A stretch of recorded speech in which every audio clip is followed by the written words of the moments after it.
What's going on, guys? Matt, Full Tilt Bullies.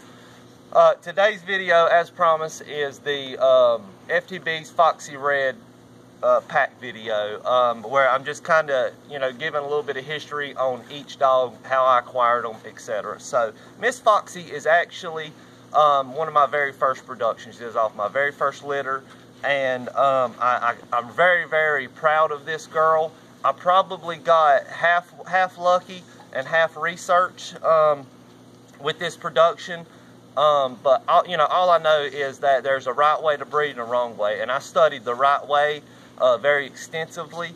And through anything in life, you'll learn more about things as you go, and you'll be more aware of things that might have been right or wrong as you go. But what I did was I bought Miss Nessa, and she was like 7 or 8 weeks old. I bought her, and through her development to the time that she was, probably like 4 months from when she would be ready to be bred, I just researched. And what I was seeing through a lot of these really nice dogs was that majority of them were coming from, and I'll say at least 50%, I don't hurt nobody's feelings, but majority of these really, really nice dogs were coming off of line bred or inbred father to daughter breedings. So, Nessa's father was really what drew me to the conclusion that I came to with the line breeding, just of how massive and how good he looked. And I just knew that I would get something, and it wasn't necessarily her, but it was her sister. And it's kind of a crazy story, but I picked Nessa up, I did my research, I seen that these father-daughter combos were really producing, a stamped concrete look. And I was trying to tweak the father's look, but stamp that look. And luckily, and I say luckily, that's what happened. So I stumbled across Red Fox, and I originally set out to get him for a stud, and come to find out he was for sale, and purchased him, and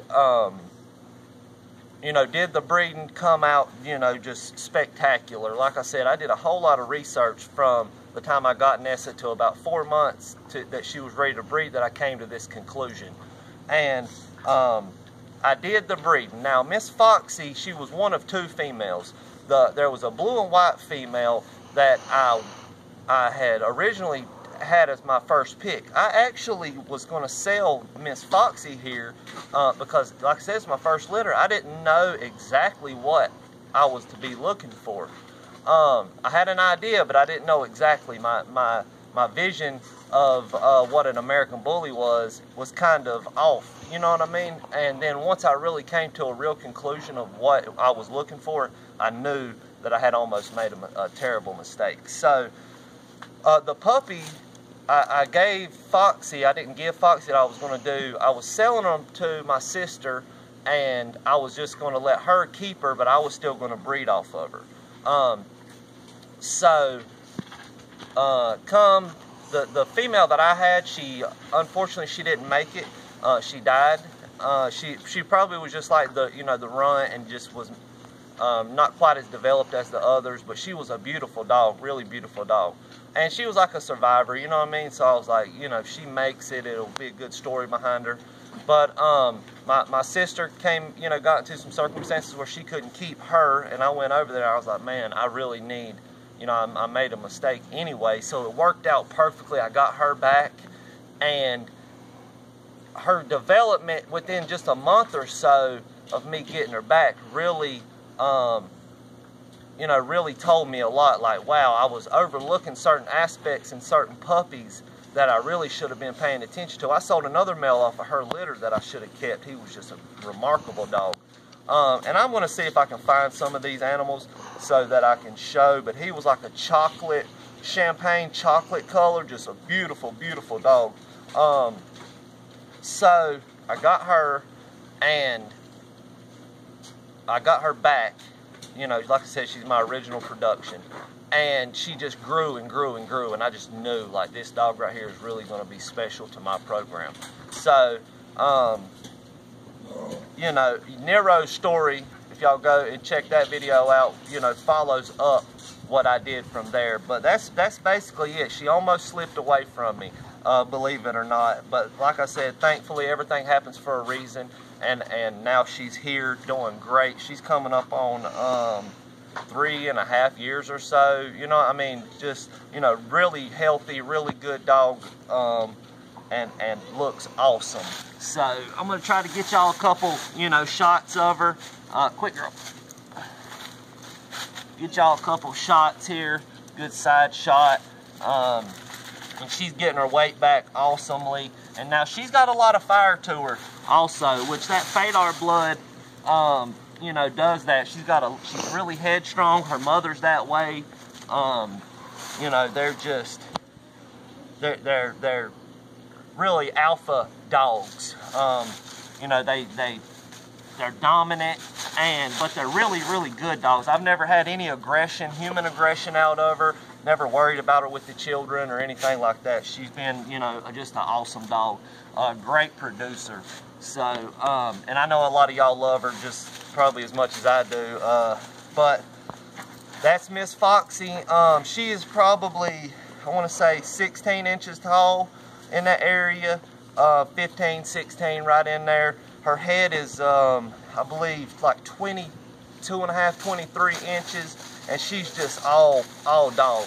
Just, you know, incredible dog. So, and, you know, like I said, here I got her mother and her son. So, you can see the consistency and the look coming down the line, how it just kind of changes a little bit, but just gets a little bit better. So, that's it. Now on the other side of this video, and I'm gonna pop her loose and let her kind of run around. On the other side of this video, I want to thank y'all all. I have hit over 5,000 subscribers, and I'm very, very blessed and thankful that y'all are tuning in and watching these videos. It means a ton to me. So thank y'all very much for the hitting the 5,000. I think I'm a little over that now, like over the 5,000 mark, but I really, really appreciate y'all. Thank y'all so much. Now, I posted a video last night. I just wanted to clear some things up real quick. I was not, nobody was really hating on my dogs or saying anything to the Dax remark and what I was saying. I just seen a lot of drama going on, unrelated to me and what I'm doing. I stay out of it, but just a lot of comments and drama about Dax and different bloodlines. So I was just giving my opinion on that. It was nothing that anybody was doing or saying about me.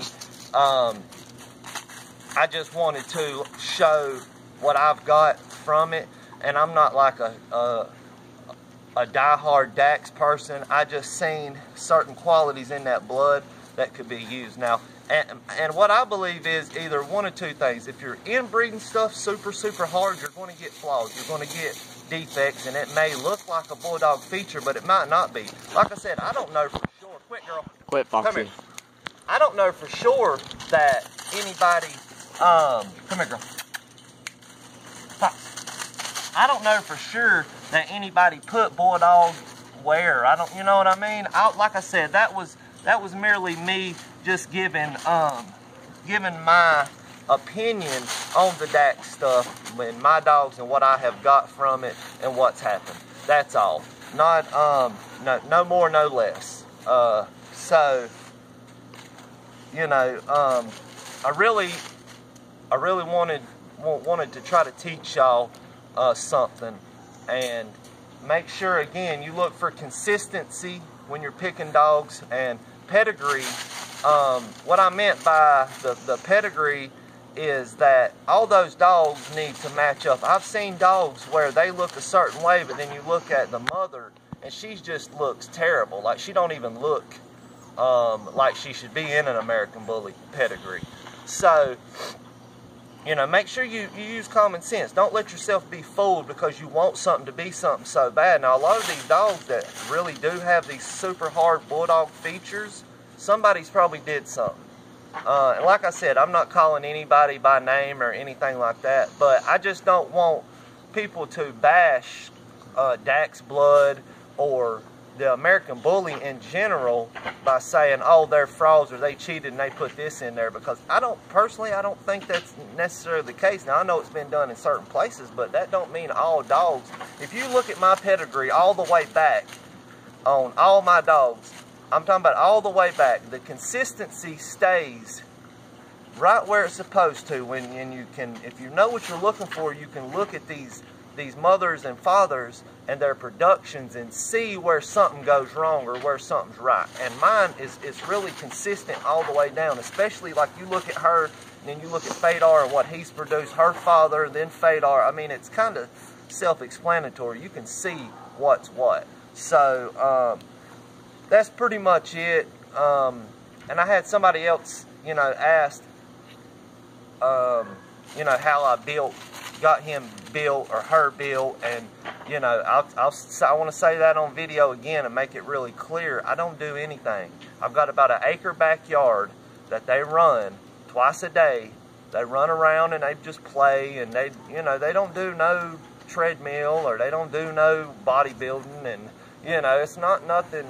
I really am a firm believer in genetics. When you took a muscular father and I took a muscular female, you know, I've got a muscular production.